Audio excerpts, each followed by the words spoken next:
am I going? What's coming? You on the way?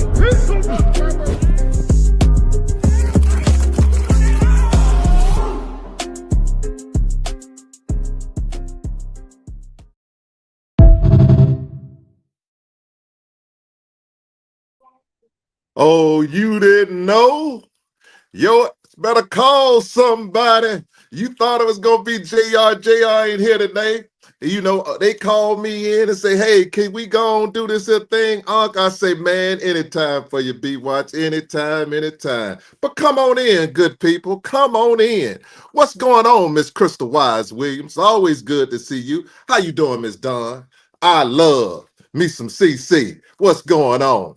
Hey, get on in here. Get on in here. MSD in the place to be. That's what I'm talking about. That's what I'm talking about. Now, I need to see. Go ahead, Patty Lee. That's what I'm talking about, Caroline. I'll tell you, that's a sweet Caroline. What I'm talking about now. Holla if you hear me. Put a 1 in the chat. That's what we talking about. I'm here tonight. I'm here tonight. Hey, I'm up in Maryland. I told they hit me up. It was like, hey, can you make this appearance? I was like, B-Watch, I can't make it tonight because my kids got soccer practice. But then I turned around. Hell, it started raining. Then it started snowing. And now the sun was out. I was like, man, hell done froze over. And I said, hey, it's time for me to come on in. Come on in. That's what I'm talking about. Hey, B-Watch, how are you doing, young man? Oh, great, that's man. the one. Ring my bell. You rocked it. Go ahead. One. Bonita, how are you doing? MSD is always a pleasure. Come on, Mr. B-Watts. Holler and tell me what's going on. What's going on, Unc, man? Had a great day. Almost finished. I should be through painting tomorrow. The rain stopped me off today. I thought we were going to get through today, but hey, that rain is over with. I got out there and I did my thing. JR hit me up. He's sick. We praying that he get well. All that coughing he doing, so I hit you up, and here we is tonight. Appreciate you, Unc. Well, it's good to hear that, B-Watts. Look at JA. I've never seen that one. Wayne Hood, always good. You know what I'm talking about? Go ahead, JA9237. That's what I'm talking about. Welcome on in. Welcome on in. Troy, Ivory, come on in here. Come on in here. That's what we talking about. And you know the one and only. I love me some CC. But hey, we missing somebody. We missing somebody. Where's my man at? Where's the man with the plan? He always wait the 15 minutes, then he'll pop in. Oh, okay. He got them big red hours. He got them big red hours. Yeah. I'm gonna call him Big Greg hours. You know, Big Red on the 5 heartbeats. My hours are. Yeah.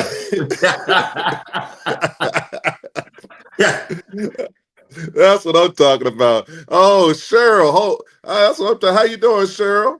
It's always good to see you. That's what I'm talking about. That's what I'm talking about. So while we're waiting on him, we saw some interesting things, B-Watts, and me and you and all the other ones. We get on the chat and we talk with each other and we just hit up on some things. But see, you got some stuff going on, B-Watts. You had some things going on, and I heard you last night. Always know. Unc is always listening. Now you know you wrong for saying Unc went 50 minutes on the Browns on Shador and just did 5 minutes. You gave me 4 minutes when it pertains to CU. Now, why would you say that, B-Watch? Please educate me. I ain't think you listen. Hey, I had to get some get back, man. You and JR put me in the bind. Y'all put me in the hole. I heard you too now. I be watching that. Yeah, we finna roll over into CU, and I ain't gonna give you time to talk about you know what. One face, always good. Hey, but B-Watch, you was talking to me, man. I'm like, come on, B-Watch. Come on, B-Watch. Why are you treat me like that, man? He was slick with it. Now, I told you before, you were not going to get shots off on Juju. Now, tonight is different. I'm just the host tonight. So it's going to be some shots fired tonight. But Mr. Juju gonna know. Unc got it. Unc got it. Unc got it today, tomorrow, and the next day. Because I remember somebody who used to have a salt shaker. That's the only thing y'all got on me. That's the only thing you can hold on me. And we gonna hold it too. We gonna hold it. We gonna hold it. We gonna hold it. But hey, what we're gonna do, you know, we got this here. Now we can't wait too much longer with no. it. Let's go with the show. Let's go with the show. Yeah. Hello, Val C. This is what we're gonna do. We talked about Juju, QB1. My man, Juju, QB1. We talked about it. Now we're gonna get this started with this one here. Coach Prime said he'll be coming around the mountain. I'm asking you, explain to us in the chat, what does coming around the mountain means to you? I'm glad the floor is yours. I didn't think, man, it took you 4 days to get me that question, bro. I said, I got him tonight. We ain't talking about no Shedeur tonight. Straight to Colorado. That's the only way that's the only way you got to this one. Yeah, but when he said that every time, I mean, I don't understand why he just won't come out and say what he done said about the past quarterbacks. When you ask Coach Prime, or when they ask Coach Prime about Shedeur, he said he can spin it. He's a dog. He's a leader. Last year at the Big 12 Media Day, he said you brought 2 quarterbacks. What about Captain Salter? Coach Prime said, oh, he's a dog. He's a dog. Now it's Julian Lewis time. And somehow or some reason, they won't put that stamp on him right now. Me personally, this ain't no shot. It's just my opinion. That's it. I think he's 2 years away. It's a sign they saying he ain't ready. And it's okay. Ain't nothing wrong with it. But coming around the mountain, when I look at those well-off videos, Juju the worst quarterback on the team so far. For as the videos that they putting out that y'all say they don't want us to see. Whoa, stop. Come on now. Now, what you're not gonna do. Now you can kick me off this show real quick, but you're not gonna say he the worst. That Steph Nasty, you're not gonna say that. He is not the worst. Let's just go. You haven't seen film as of yet to show him at his full capability, because you'll never get to say okay, what Juju. that's saying then? I'm not at practice. I'm watching well off. I see Isaac. No balls batted down. No interception. I see Sweet Wine or what they putting out. No batted balls down. No interception. But when they show Juju, balls batting down. Everybody. Okay. You don't throw 5 interceptions. Okay.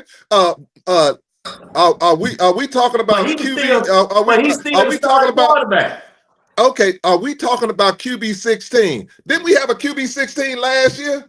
That y'all called him. Let me ask you this one here. Didn't y'all call him Martin Luther the King? Martin Luther. Y'all called him Martin Luther because everybody, oh, did you see Martin Luther? He gave a speech. He did this one here. What happened when you put Martin Luther in the game? Hey, he looked bad. He looked just like he practiced. Hey, they were saying on Twitter, Juju looking playing just like Star playing in practice. Well, no. I'm not going. I'm not. Twitter ain't saying nothing. That I don't know what Twitter verse you on. That ain't got nothing to do with. That's a Twitter. Hey, okay. Let me ask you a question. I'm gonna start calling you Jason Lyon because you got Jason Lord and we got Jason Lyon. That's what's going on. Okay. When you look at well-off media, you tell me and tell us what have you seen? Have you seen any progress with Juju at quarterback? Okay, this is what it tells me when I watch well-off media. Okay, and also at the end, tell us what coming around the mountain means to you. Okay.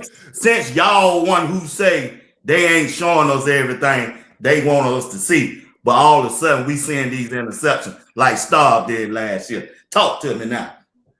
Okay, this is I'm glad Greg coming on. This is what I'll say is this one here. Well off is doing something smart.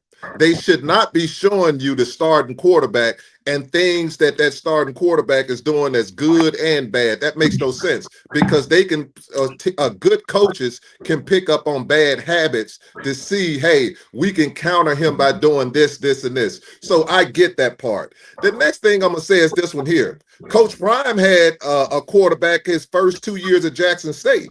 And his first 2 years at Jackson State, that quarterback was coming around the mountain.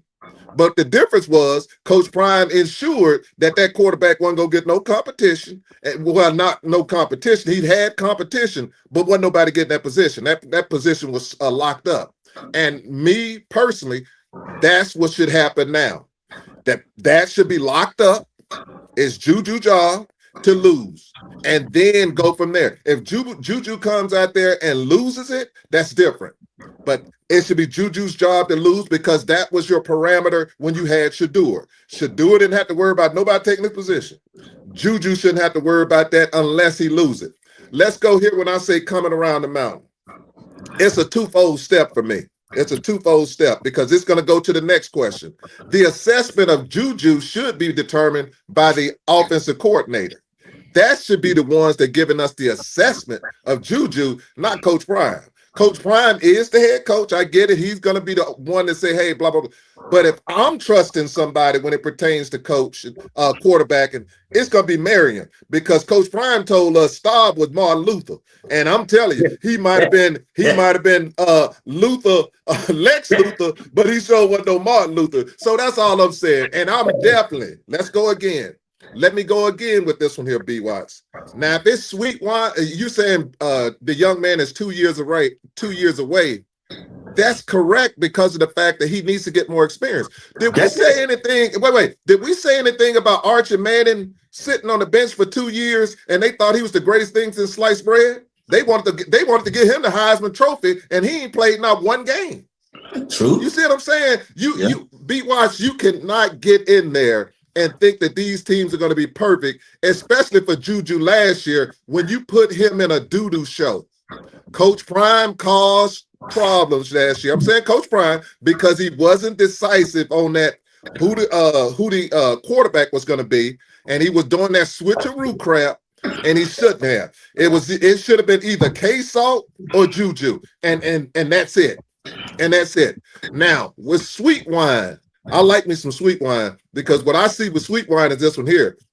Sweetwine is going to take over after Juju. And the reason I say that is because Sweetwine is everything you want in this here type of offense. He can put it on the ground and he can throw it, but he's not a better thrower than Juju. So I just put it at that. But that's what I got to say. Is Greg on yet? Or would you like to ask something else or you want me to get to my next question? Greg down there. This AI Greg. Okay, let's go this direction. This is important to me. Thank you, Alan G. Because that Martin, Coach Prime give us assessments sometimes, and Coach Prime, you love him, but he'll pull one on you because he told us Trevor Woods was Brian Urlacher. And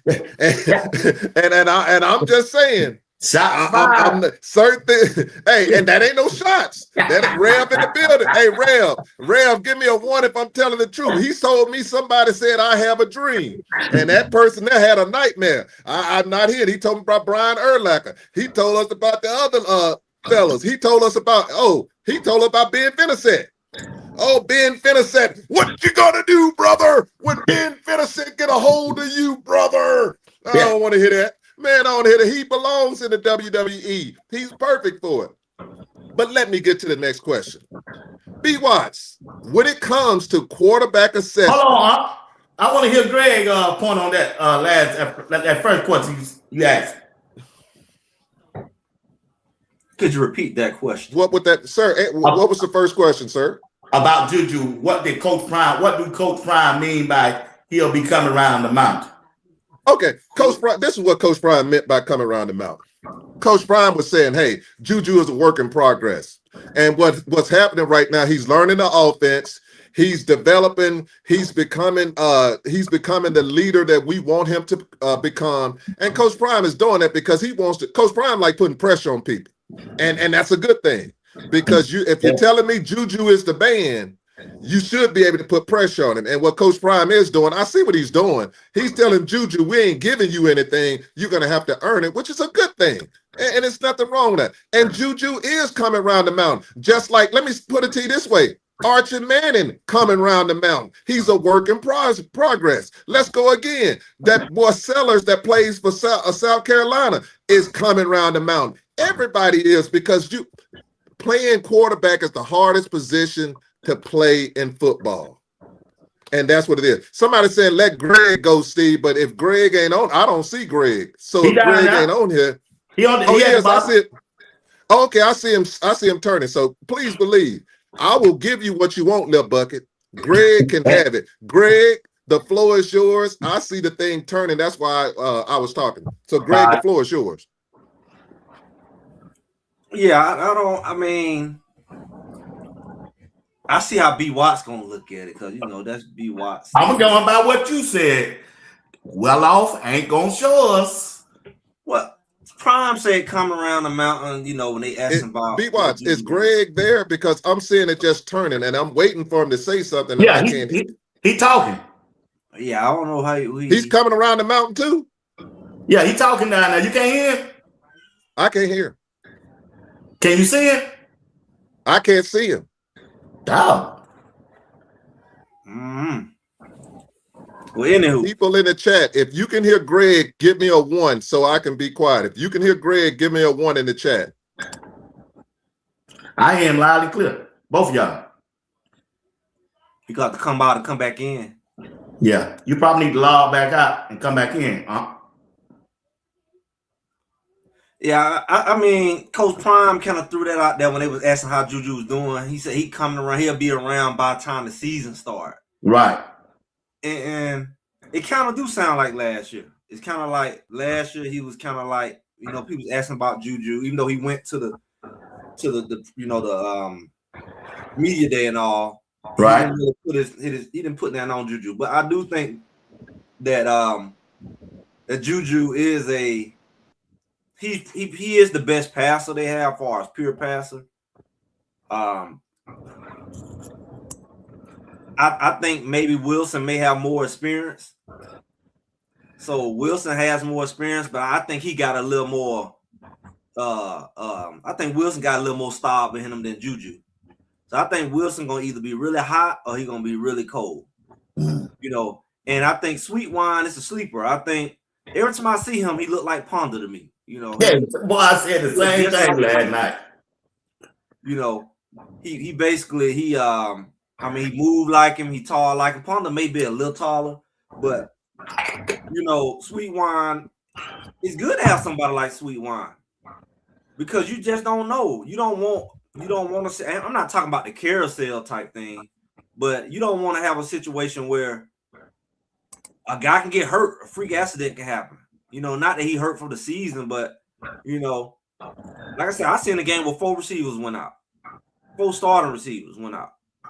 So you want to have at least 3 strong quarterbacks. You see what happened in Cleveland. People get hurt, people get concussions. People, you want to have options. So I don't see why. I think a thing about Colorado, they try to pit the players against each other like, who gonna start? And I always say it don't matter who start, because it's a long season. So if Juju, I think it is his job to lose, literally, because of who he is. They're gonna give him the opportunity, and they're not gonna not give him the opportunity because he gone. And if he lose the opportunity, I think it's gonna be up to him to lose it. I don't think it's gonna be that. I don't think it's gonna be the rope is short as Salter was like game 1 or game 2. But I think Oakland, I think that Juju's gonna have his shot, and if he play well, he play well. But I think if it's smarter than them to have some run, because with the go-go, they're gonna be running the ball, so people gonna get the tee off on you a little more. They gotta have some guys in there. That's why I hate it. I want Ponder, to be that quarterback for, but at the same time, go get some of that tight end work so you can get a little, PT. Because you need all them quarterbacks. You're gonna need all of them.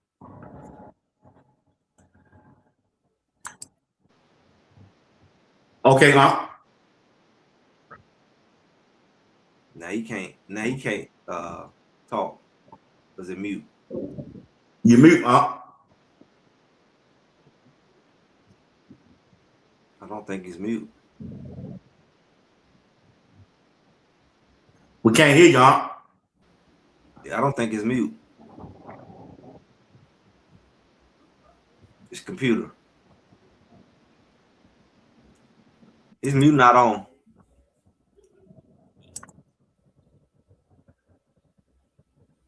All right, something wrong. I guess something wrong with it.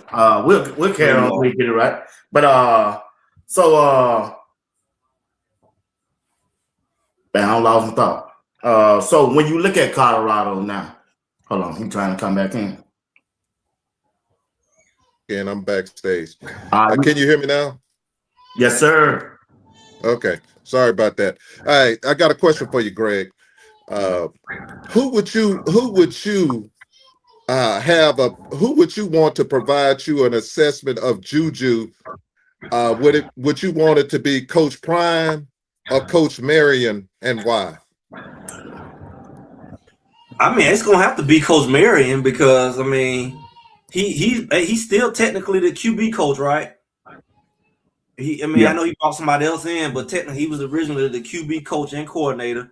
It's his offense, and he's gonna have to trust who can run that offense the best at the end of the day. It's gonna have to be somebody who he feel has a good command. I think that's ultimately going to come down to. I know we think about passing and stuff like that.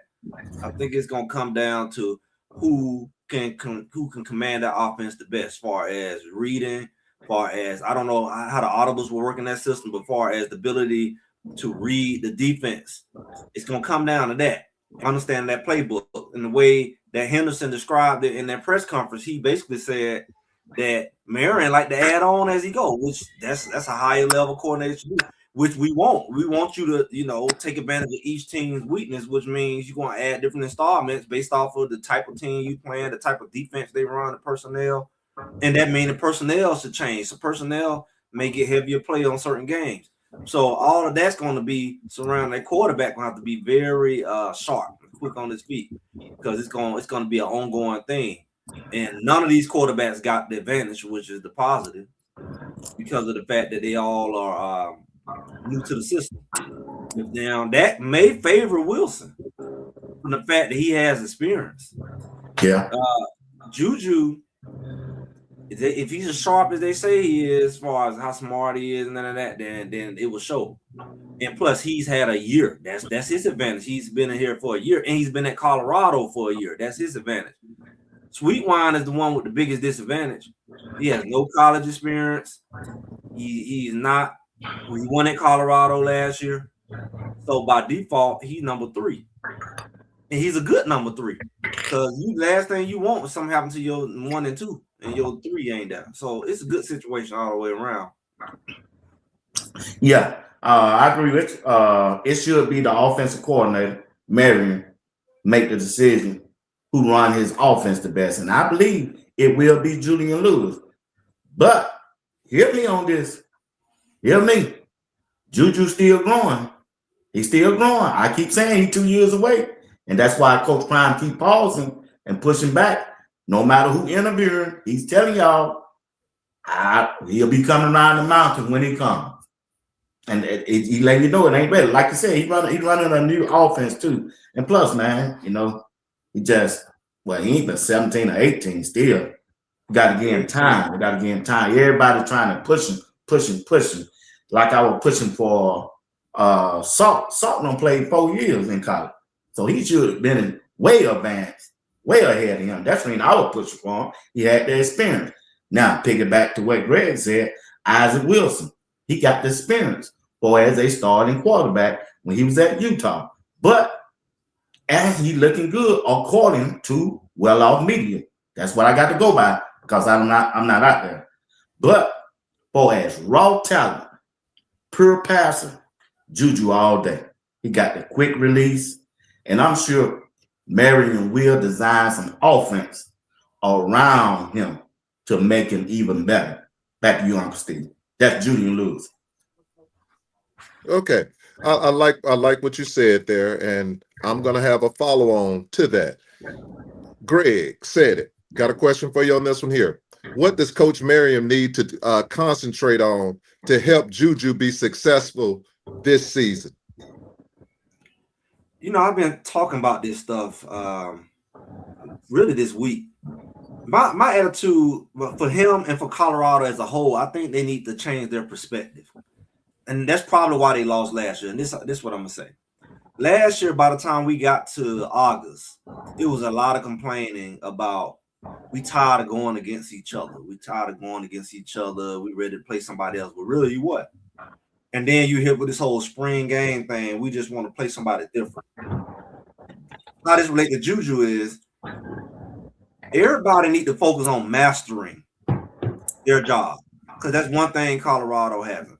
He needs to make sure that Juju understands the position first.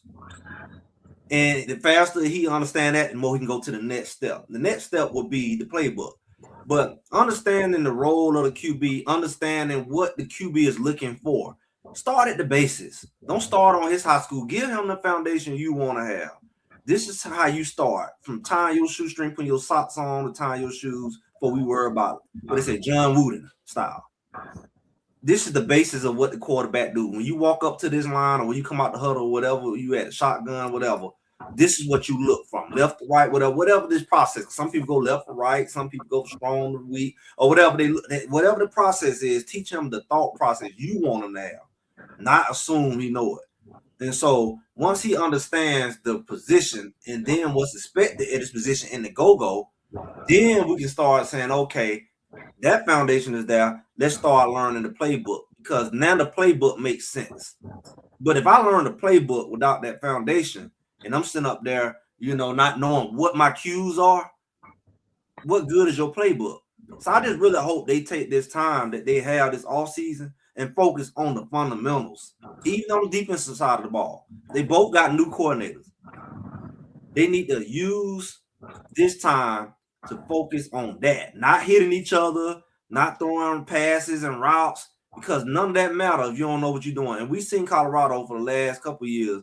They get out there and don't have a clue. The secondary, the doggone safeties don't know who to pick up on the routes. The people walking wide open in the end zone, and they sitting there looking like this. Like, you just are unfundamentally sound people. The linemen not knowing who to block. You know, you taking the inside guy, y'all running into each other. This guy coming wide open. Y'all don't know how to pick up your blitzes. That's what y'all need to focus on, the quarterback and everybody else. That's my perspective. Yeah, I agree everything what Greg said, but I'm gonna add a little bit more to it. All right, to make Julian Lewis a better quarterback, he needs somebody to spend time with him to develop him. They need a real quarterback coach, not somebody to get that gift, somebody that yellow jacket.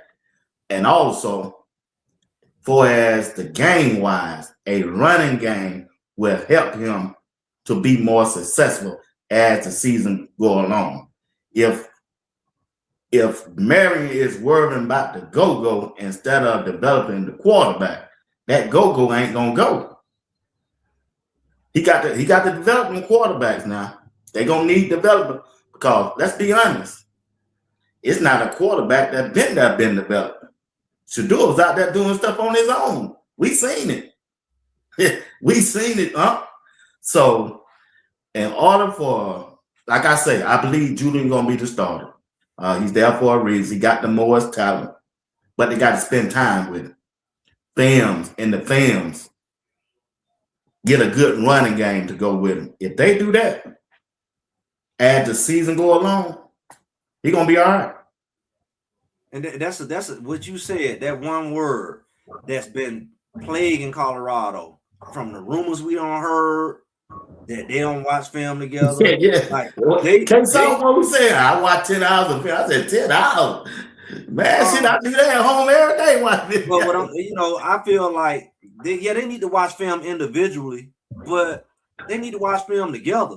That's what I'm saying, together. I need you to know, like I just said, I need you to know what you're looking at in film, if I can trust you to watch the film. I'm gonna show you what to look for.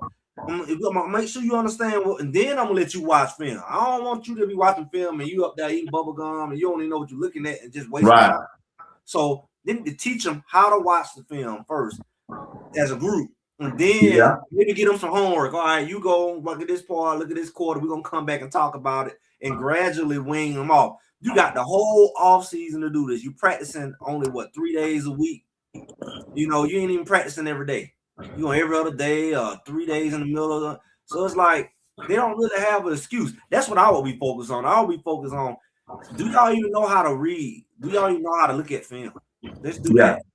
And in another way you can test a quarterback, I used to do this all the time. Man, I'm finna run show me a zone defense and tell me each one of these defensive player responsibility. You know, if your quarterback can do that, I'm saying, man, a quarterback need to spend more time in the room with a defensive coordinator halfway part of before that first game to see what they doing trying to stop him. You know, you understand what I'm saying? They need to swap rooms every now and then. Yeah, that's how we used to do, man. When I was playing quarterback in junior high, man, before that first game, man, first 2 weeks, the last 2 weeks, all the quarterback go to the defensive coordinator room. And we had to do a teach back on the board. So tell me what this defense is supposed to be doing. If they running a cover 2 or cover 3, tell me what their responsibility. If you can answer that, you growing as a quarterback. That's where the teaching come in part. That's where the development come in part. Then when you get to the field, you can see that. You should know what a defense trying to do to you. And then again, like you were saying, Greg, take some of that stuff home with you, man. My thing is, you ain't got nothing but months in between, and it ain't gonna be all hitting and shoulder pads and lifting weights. So it gotta fit in there. It should be in there, like, because you ain't got nothing but time. Like every time y'all get together, y'all ain't gotta go through routes. Sometimes y'all can get in there, get on the whiteboard. Yeah, you know, do different stuff. Don't just get out there and throw routes. Yeah, you're right. But Greg, I like what both of you said. But at the end of the day, it's this one here. It's who wants to be great. If Juju wants to be great, Juju got to do what Shedeur doing. Shedeur and them learn. You got to pull people in there and say, hey, I need you to come with me. We need to do this here. We need to work. Working ain't when the coach is ours. Working is when my personal time. That's winning football. Next thing, Carl, I love what you said, Greg, about if they're not together, if they're not as a team saying, hey, guys, we need to study together. Come in here. You can study on your own, but we need extra. I as a quarterback, I need to know what you're thinking. We did this here play. Why did you do that? This is what I saw. Okay, on this one here, this is what I need you to do. On this one here, hey, instead of you doing that, look at this spot right here. It was open. So that's developing teamwork, camaraderie. You're learning somebody. You get to respect each other. But at the end of the day, Greg, I'll tell anybody, they need to lean on the run. If you're talking about protecting a young quarterback, I don't care if he didn't know anything. If you running that football, you run down people's throat like they did in that first practice, like when they were running that ball down their throat, and the coach is talking about some, oh, they mad over there. They mad. Because you're getting the ball ran down your throat. That's winning football. And that helps build a quarterback, and it keeps him away from throwing balls that he shouldn't be throwing. So I like what you both said. But I'm going to go to this one here, Greg. Let's go here. Give us an analysis of what you've seen so far pertaining to the offensive line. Because to me, they're going to go as far as that offensive line goes. And quarterback, I don't care who you got back there. They're only going as far as that offensive line. And do two things for me, Greg. Not only tell me your analysis, give us some feedback on what you suggest on things they should do. You already said one thing they should be doing, which I already know what you're going to go. But please provide us feedback, Greg. The floor is yours. I mean, overall, first look, this, for 2 years, especially that first year, after that first year, and then after that, so this is the fourth season, and they always just say this. I mean, when I went to UCF game, Colorado look way smaller. Well, let me tell you, this is their biggest line they don't have. That's the first thing you see. They big linemen. This is big linemen. They lean, they look the part, they in shape, and they big. I heard coach from Prairie View say even the center big. He said, I ain't never seen the center big. I guess the center might got some height on him. So it's like they ain't gonna have no problem with getting pushed around. I asked y'all in the chat one day. I was be watching my well off. I said, who in the world is that 57? Look like that man, the crazy man on the longest yard where he kicked the dude in the chest. the crazy dude with the big chin. Yeah. Because you know the lineman was big. It was all you like, oh, that's a big lineman. That's a big lineman. And one lineman came way over all the line. I said, good God Almighty, what kind of lineman is that? I mean, when you look big on the screen like that, you know you big. I mean, he's standing by big lineman. You know the lineman. He ain't standing by no 6'2", 6'3" lineman. He's standing by somebody at least 6'5". He got to be by every bit of 6'7", 6'8". I'm like, so you see that kind of stuff, and you say, okay, that they bigger, you know. So that's the first thing I see. I mean, I think the scheme in itself, they're going to be in a better situation because of the fact that the offense is designed to kind of be off balance, if that makes sense. So you don't really know when they pass on the running based on how the scheme is set up. And that's a good and bad thing because they do leave it in their quarterback hand. I saw one time Juju pulled it from Welch, and Welch, it was like the Red Sea right there, and that's when he threw that interception or whatever that was. When he threw it, kind of threw like a little hitch over there, whatever, he was a stop route, and the boy jumped the route. I think it was Mitchell. Mm-hmm. He handed that ball out to Welch. It was just Welch and the linebacker. It was Oklahoma drill. He gonna get at least a few yards, and so he got to see stuff like that, but. The line is making holes. They're making holes. They don't look extremely high. What I would suggest, I mean, and I can only suggest based off everything moving so quick, I don't know all the players. They're going to just have to figure out the right combination. I think they got several combinations right now. That's another thing. I think they probably got the most linemen they don't have with experience. I remember when they was bringing them in. They was bringing them from this school, that school, this school. I was like, no, who's going to start? I said, well, at least they ain't gonna have the issue of somebody go down. You got low quality backup. They got some depth on that offensive line. They got depth on the offensive line they don't have on the defensive line. You know, so they just gonna have to figure out. You know, I've seen so many combinations, which is perfectly fine this time of year. Several different left tackles, several different right tackles, several different guards, and that combination is gonna be interesting on how they figure out who play well together.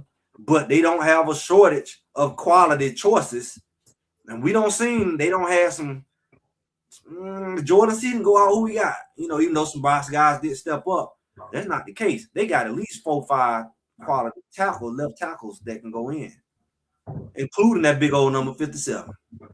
But it's Leon Bell. Yeah, he figured out his size. I don't know why he can't start. I seen him one time. He kind of jumped outside, then he kind of dove down on the man on the inside, and he fell and he pushed him. But I'm like, dude, you so long.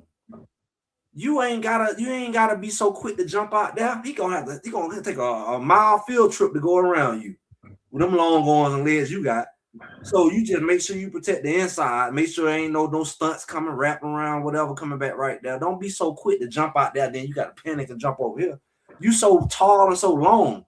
So that was just some things that I noticed, you know, the size. Yeah, but for the offensive line, I really hadn't dug in to the offensive line because there's so many of them. But I do want to know and watch the development of Yo-Yo and the number 51. What is his name? Gooden. Yeah, Gooden. I want to see what type of development they have coming into this season. And I think one of y'all just said it starting off. Colorado gonna go forward as they trenches, the offensive side and the defensive side. So if they can get the offensive line and find the right combination, and we know some injuries are gonna come along because it's a long, brutal season in the Big 12. if they're gonna be all right because majority of the offense gonna be running the football, boys, the go from what I see, and they got to find the right combination. I just want to see the development of Yo-Yo and Chauncey Gooden. How they gonna look?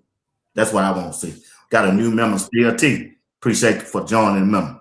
Go ahead, I'm gonna Greg. tell you something though, B. Watts. I'm gonna say I said this before. I'm gonna say it again. I said this about another player.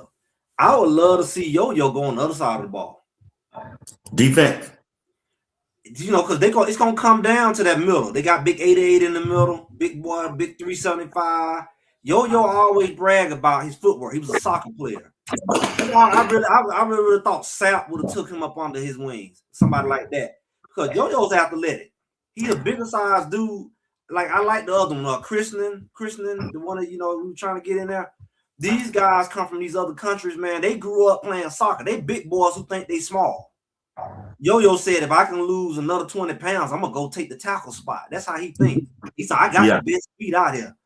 If you put Yo-Yo in that middle with his size, his physicality, you already short in the middle. That's it's gonna come down to if the 88 go down, that's the biggest one they got, and they got a couple other guys. They need depth right there in that middle. Somebody who can control the middle of the ball. Yo-Yo is a guard in the center, right? So he got low center of gravity. He got that, strong attack point. I would love to see Yo-Yo get converted to the defensive side of the ball, right there on that nose or right there on that tackle. Because his athleticism, he's already familiar being in the trenches right there, and they need the depth right there. All them linemen they got. What I hate to see is when you waste athletes. Like, it's only so many guards going to play, but they're going to rotate them tackles. You see what I'm saying? Yeah. That was something I would suggest with somebody like Yo-Yo. Like, he about, 325? When he cut weight, he 325. Hey, he big in that, Greg. You know what I'm saying? He cut weight to get down to that. He came in like a 370 or whatever. So I'm saying he can put the weight on and still be lean and still be athletic. He's not putting the weight on and getting sloppy. So okay. You see that super chat? What you say, B. Watts? You see the super chat? No, I don't see it. Did you put it up? Yeah. Do you have it up right now? Yeah. With Patrick Williams. At some point, fellas, these players got to take responsibility in their own hands to learn the plays. Coach Prime shouldn't have to motivate these players to learn the playbook. Yes, he do. What do you think about that? He the coach. He supposed to. And the other coaches. Yeah, I just think that it's gonna boil down to them using the pieces they have. They got the pieces. That's what coaches gonna come down to. Whether it's at receiver, whether it's at running back, whether it's on the line, whether it's in their secondary, how to use them linebackers. They got more pieces than they ever had to choose from. We definitely can't say that first year they had it. So they got quality pieces. It's gonna be up to the coaches on how they use them. Yeah, it is. They can't play favoritism, man. They gotta play their best player, bro. But B. Watts, we say, let's go this direction. We'll say something. In the past, you could go sometimes with the favoritism stuff, and they go with players they like. I don't believe in that. That makes no sense to me. It's about winning football to me. And the best players should play. If they meet the criteria, they should play. But this is a question I have for you, B. Watts, Greg and B. Watts. Like Patrick Williams just said, how much responsibility should we put on these players? Because you had, I'll give you an example. You had I want to stay on the offensive side. I ain't going defensive. But you had a player come out and say, hey, he got upset and he was half doing it out there and he wasn't doing what he's supposed to, and he got sent and they sent him out. What kind of responsibilities should we put on these players? This is what I want to know, because everybody always say, oh, the poor players, it's the coaches. What responsibilities should we put on the players for their performance on the field? You got to do a lot of them, man. You know, I think Boo Carter got kicked out of practice, but he came back with the right attitude. And they congratulated him about that from what I saw in well-off media. You know, sometimes you get arrogant, you get caught up in yourself. Things don't go right, you get frustrated. People talking trash on you. You know how these young kids is now. They talk trash on you. So, hey, some players get attitude, man, and they can't handle criticism. But when the coaches get on them and try to tell them how to correct themselves, they can't get upset. They can't get caught up in their feelings. They coaches. They're supposed to coach you up. You should want a coach to coach you hard if they see something flawed in your performance. And they just got to take that, no matter where they came from, no matter who they are. You know, that go for Juju. That go to the last person on the team for as performance-wise. They got to take that hard coach, Greg. It's a hard thing. I mean, the players are a little different now. You know, they are. They different, and they gonna keep getting different. Look like, got that money. Yeah, they got that now. Deeper than money. It's deeper than money because before the money, people was getting different. Like this, they don't like the hard coaching. Like old school coaching has been a dying art for a long time. So you got that more sensitive and stuff like that. Then you got this social media thing. So you got some egos involved, especially when you document stuff like that. I don't know what you can tell a guy. That I guess it's gonna be up to your recruiting staff on the type of players you getting and do they fit in your system. Because at the end of the day, if they don't respond, you gonna be looking crazy. What you don't want to do is get like halfway through the season and calling it a wash, and everybody looking for their next move, and because the culture of the morale go down. Because you can't be sensitive to your coaching and stuff like that on the football field, but I don't know. That's up to your recruiting. You getting that type of person, because I don't see Indiana getting that type of person. Nah. Well, we don't have access to them, but you don't see that. You don't see that. You don't get that. We don't see the behind the scenes, but we see the results. Yeah. And the results. Yeah, you just see the results. When they get together, it just like we see the difference in how these guys practicing compared to last year. You can see the difference in body language. You can see the difference in how people interact with each other, with the coaches, with the players. And so it's a lot of things that you can see. Greg, I think that person there has a great point right there on Mike. Mike is funny to me. Hey, especially when you look at black sports, with the majority of black athletes out there, they better start paying attention, because they want to take that money from them. They get ready to try, but they're going to get sued. They getting ready to limit them on what they can get and how they can function when it pertains to this NIL, which I think is totally unfair, because they don't do it in golf, they don't do it in tennis, they don't do it in hockey. You can go to the pros at any time. You can be 12 and go to the pros, but they've convinced y'all that you got to be a certain age in order to do it in the NFL. It just behooves me. But let me get to something else.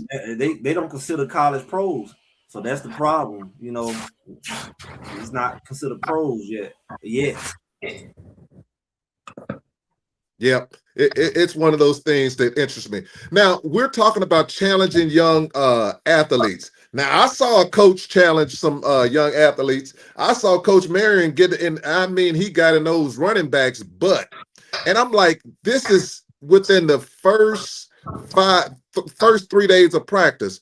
Why do you think a coach, especially your offensive coordinator, has to challenge running backs on the third day of practice? Explain that to me, because none of these guys are proven. You don't have a back end that's proven. So why does a coach have to try to motivate running backs who are not proven? It's your flow, Greg. Please explain that to us in the panel.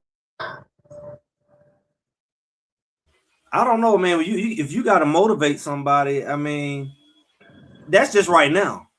Once the season gets started and your playing time needs to have an impact on it, at some point, motivation is going to be playing time. And right now, how many running backs they have? I'm seeing new numbers. The numbers in the 20s that keep growing. I'm seeing 26, 27, 28, 29. You know, they got that boy Cam Newton coming in the summer. So it's like you got Young, you got Henderson, you got Welch, you got Trackhawk. What's the other guy name from out there? From over there. Do they have a Braylon Edwards or something? They got a lot of running backs. Right. So it's like, you know, your motivation should be, you know, this is probably the most depth the running back room don't have. And that's by design because he know he's gonna be running that ball. And every year, seeing like all Colorado running backs get hurt. Well, it's the spring or the fall. They get 3-4 running backs get hurt. So yeah. Them running backs better be ready to play. Just like I said, them quarterbacks better be ready to play because it's gonna be a physical team. And 1 month ain't gonna stop no show. Hey, that's what Marion trying to tell him, man. He heard what he told him. Hey, if you ain't coming out here and trying to, you know, do your thing, you can get off the field. We'll be okay. He trying to set the tempo. He trying to set that temperature on the team, man, and he just trying to get them right, man, before that season start. And man, you still got a good piece to go. And he just trying to, he drawing the line, man. I like Marion the way he coached. I just like that. He remind me of me, man. You don't give a damn who you are, hey, bro. He told that running back, hey, I know you came from Alabama, but you got punked out when we got out here. You got punked out. You got punked out. I'm talking to you.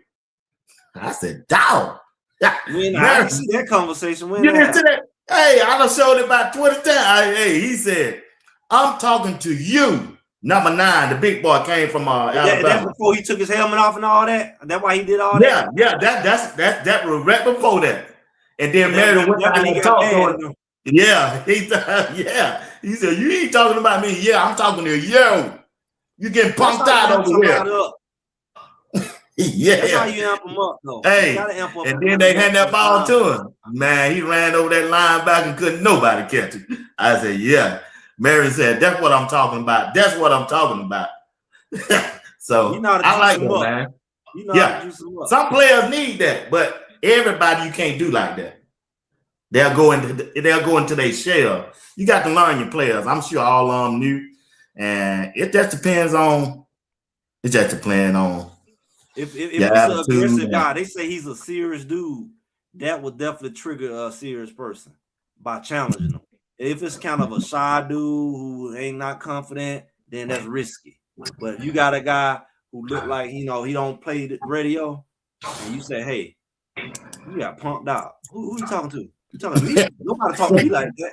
You know, hey, he did it in the group. I mean, he had all of them. He had the quarterbacks and the running backs, and he was just talking. Then he looked in the week up. He said, yeah, you got punked out too. I ain't get punked. I'm talking to you. I said, damn. But the problem I see is this here, B. Watson and Greg, when it pertains to you don't have to motivate men that know they why. Guys that know they why, you don't have to motivate them because they know where they're trying to go. They putting up there on the board how many months they got to go get to where they want to go. They're putting little things on their markers. This is what I need to do, and this is what I need to do in order to get that. That's when you got the mature players. And it was hard for me to understand is day 3. I got to motivate you. You getting paid, and you getting the best food on the planet, and you getting the Bunny Central. And I got to motivate you to come out there, and you ain't proven anything since you've been playing football in college. That's hard. But let's go this direction. You got to look at something now. I'm a psychologist. 5 o'clock in the morning, though, huh? I'm a psychology person now. You got to look at it like this. This guy, let's use number 9 for example, Young. He was the number 1 running back in his class a few years back. Go to Alabama. They probably crushed him. Because he probably been the man his whole life. And then you go there, and now it's like you on the bench, you fading the glory. You the back. He gonna have to rebuild his confidence. That's one thing they're gonna do for him. They're gonna have to put that dog back in him because he don't went to a puppy. he looked like a dog, but his mind, Okay. I ain't knocking him. The Hey, dog, what you doing then? I'm explaining to you the mindset of somebody who got to rebuild their confidence. Because when you go there and you kind of lose your confidence because you're no longer that guy, because you probably ain't never been in that situation. You've seen it in movies and stuff like that. Once people find a mojo, then he back. Oh, it's a process. I hope they're good at that process. It can be like he said, you can send him in deeper into wherever he in. Because in his mind, he ain't fully confident. You seeing it now. You probably seen it at some point in Alabama. But if you can get that guy back to where he was, he could be a jewel for the team. So that's what I seen on the video he got injured somewhere when he was at Alabama, and that knocked him down that depth chart. Yeah, that and it just he's 27 other 5 stars in the backfield. Yeah, 27. Yeah, and so he got injured. You ain't the only one. He the only one here, but he's a 5-star. And same thing. I think Juju the same way. Honestly, I think Juju. He came over here young. He probably had different expectations and being young, and he going up against Salter. And that process, even though he was acting like he was all right with it, that process probably playing with his mind. It took a while for him to shake it. And then after a while, it's like, I'm not all the way myself. I'm trying to get back to being myself. Because when I'm confident, I'm boom, boom, boom. But, when I'm kind of fragile, I'm kind of unsure, I'm not that guy who you recruited. Because I've always been the guy. And me trying to figure out if I'm the guy, it takes me away from being the guy. So these guys got to get back to their original self for you to see the production that you expect from a 5-star. I would say that. Greg, I love that. But to me personally, I see Juju as a little different. Juju was 17 years old. And I'm like, when you're 17, man, that's different than getting put in a position of trying to be the head of a big organization like CU with all of that spotlight. But this is where I'm going to go with it, Greg. And what you're saying is pure facts, UMB Watch. This is my only problem. Check this out. At the end of this year, you're going to have these same players that low self-esteem and low effort level coming to Coach Prime telling me, I need a raise. They ain't going to have no problem coming there telling me they want some more NIL. So if you can come crying like the ones who left, they thought they needed more NIL, and which some of them are going to prove they need to, others going to prove they don't get it. But with me saying that, I'm saying that because of this one here. I'm not going to give you an excuse of, my morale went down, blah, blah. Man, that's on you. You dictate your morale and how you feel about yourself, not another man. If you let another man or a woman dictate that for you, it's a problem. They told Kobe he was crazy. They told Kobe he was selfish. They told Kobe he was never going to do it when it came to the NBA because he was an eye player. But he hit his mind because of his strong will. He said, man, y'all crazy. I ain't listening to nothing y'all got to say. And I'm going to give you an example. I think Mathis' son is the main example of he is greater than what we're seeing out there on that field. I really do think if he could, I'm going to throw this to you, B-Wise. I think Mathis should go in that locker room. He should go in there with no clothes on, walk around, and let him know that he going to take over that wide receiver room. And people like, that's crazy. No, I ain't crazy. That's the truth. You got to have a mentality like Charles Haley that I am going to do this. And if I think Mathis came in there with that kind of attitude, he ain't got to get naked, but he need to come in there and say, I am going to take over. I truly believe that Mathis will be on that field playing sooner rather than later. But I want to do one more before we close this one out, B-Watch. I want to ask Greg this one because I think this is pretty cool here too. Greg, how hard is for a player to fast and practice football for a person like Yo-Yo? How hard is that? Please educate us. I missed that first part you said. It went out. How hard is it for a player fasting, not eating or drinking all day, sun up to sundown, fasting, and to be able to practice, full practice, and still be productive? Can you give us some feedback on that? Yeah. I'm gonna say one thing. When you're talking about these boys, the thing about the mindset, and that kind of go into this, that mind thing is different. These guys are young; they still developing their mind, so they have to be kind of trained. So not just these speeches they do, and when they in the morning he brings speakers in. That's why I always say it. Y'all always get on me. Bring in a shrink. Bring in a sports performance psychologist. How to think, because one of the things can trickle, and if your maturity and all that not there, stuff they would do at 40 is a little different than what you do at 20, right? You like why how you handle it. So how you see things, they need help with that, not just talking at you, but giving you strategy. So I think they need that. Juju and all these guys, they need that. But you say fasting. Now, one thing I just heard today, I didn't realize when they do the Ramadan that they don't drink either. No, they don't drink or drink. So I knew they didn't eat for doing that time, but eat or drink, and that's rough on the football player. And the good thing about Colorado, the best thing about it is they practice early. So it's in the earlier part of the fast. So what these dudes do, they get up, because I think it's 6 to 6. They get up and do all they've been doing it long enough, but they get all their fluids and food before 6 o'clock. So if you practice at 8, 9 o'clock, you really ain't that far. Your food don't digest it. Now, if they had to practice at 3 towards the end of that thing, that's dehydration. And one thing your body don't perform well with is dehydration. You cannot eat, but your body need those liquids, especially if you're running. So it's hard to do. It's hard to do because you're out there sweating, depending on what kind of shape. And I'm gonna tell you, when I was in Colorado, I ran around. Hey, this ain't nothing. This ain't nothing. I drank a little water, my regular amount of water. And when I got to that buff walk right before the game, I started hearing. My ears went to ringing. I was like, what's going on? Then I started getting lightheaded. I feel like I'm gonna throw up. I said, oh, sorry. I had to squat down because I couldn't even stand up. It's like when I squatted down, it went over my head. I was like, ooh, let me stand back up. I didn't realize I was dehydrated. And then they gave me some water. Then I went to the stadium, used the bathroom. I didn't realize I was dehydrated. I had some water, but they say that, in that elevation or whatever, you dehydrate and don't even know it. So that's another factor that you got to think about. Like I said, the best thing they got going on is that they practice early, because I wouldn't want to, be in that situation late in the day.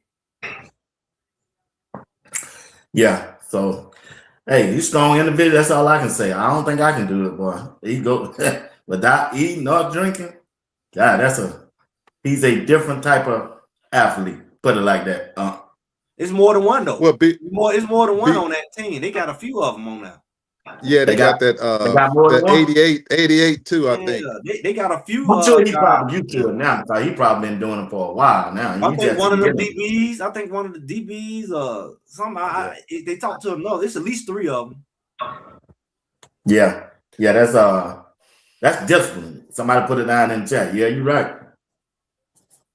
That's good on them. Hey, guys, y'all have been fantastic. Greg, you came in here and you knocked it out the park. B-Watch, you always do the cleanup. I'm going to give y'all the floor to close this one out, because people in the chat, get Greg Said It. Put a 1 in the chat for Greg Said It, because he was outstanding tonight. Please put a 1 in the chat for Greg Said It. And please hit that like, share, subscribe, because it's free. This is Sports Talk with B-Watch Show. And y'all need to support. You got great information here today. I think these gentlemen did a fabulous job. B-Watch gonna always do his thing. B-Watch, I can tell you what, they need to put a 2 in the chat if y'all think B-Watch can go without tail for more than a day. Put a 2 in the chat. But with that being said, I'm gonna let y'all close this out. Greg Said It. Go on, close us out. You and B-Watch. The floor is yours. Yeah, this is a good topic, because I kind of been talking about this thing with Colorado. I think they're a better team. They're going to be better than last year. It's just to what degree. It's going to all boil down to, like I say, how they use their pieces. It's going to boil down to how they gel, how they, how the players respond to adversity, and how they, how well they get along with each other and support each other and do stuff together, like watch film and work out outside of practice. All that's going to determine the extent. The floor for this team is like a 6 to 16, which is not successful, but it's better than last year. So, they could be as good as they want to be. It's just all these things we talked about. B-Watch gonna put out the Rolodex to see who all watched the show. Shout out to Coach Hart. maybe Coach White and that got his pad out. You know, he got the sticky notes. You know, tell them boys to watch their film and work together. You know, learn together. You know, that's going. Don't worry about hitting each other and all that and competing as much as when the season comes. Better know what y'all doing. That's what I say.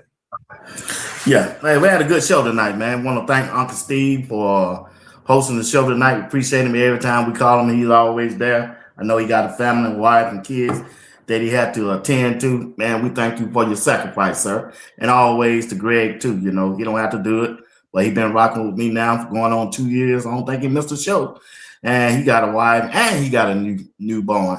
He taking care of. So I appreciate y'all, man. Y'all the best, man. I'm glad to have y'all part of the Sports Talk with B. Watts. I'm telling you, it wouldn't not have grown as it have without you all. And I appreciate y'all, along with JR too. All right. Appreciate it, chat. Y'all the best. Once again, you've been supporting Sports Talk with B. Watts since I've been on here, and we growing by leaps and bounds. Don't forget to go down. Greg said it. Hit that like button. Subscribe to the channel. Support him whenever he go live. Whenever he drop a video, make sure you just go there and check it out. All right. Once again, thank y'all for watching Sports Talk with B. Watts. Back to you, Uncle Stephen. We out of here. Everybody in the chat, God bless. Have a great night. And thank y'all for watching Sports Talk with B. Watts. Have a good one. Hit it, B. Watts. Hit it! Oh my goodness, man. That's all you got? I say, hit it! Man, is this football or the mother's board? Say, hit it! Coach, I'm trying. Man, what is your problem? Man, we've been here all day and I didn't eat. You gotta have some endurance. And the problem, you can't do this without eating. You gotta eat every day. You gotta feed yourself every day. You cannot win without eating. That's the problem with some of y'all. You living your life every day, but not taking moments for devotional to feed your soul, to feed your spirit. Get up every day. Devotional. It's right down the website. Eat every day so you can have the endurance to finish the race. Get back down here, man. Let's go. Come on. Hit it! You got to hit it, huh? Man, you think this the Mother Bowl. The Mother Bowl hit harder. You got to do it. What you said. Get out of here, B. Watts.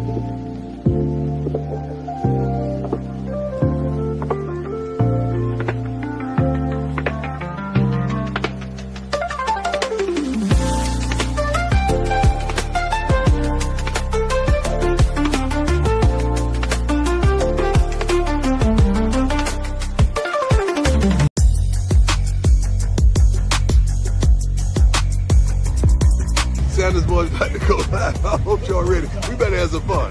Hey, sons, are y'all ready?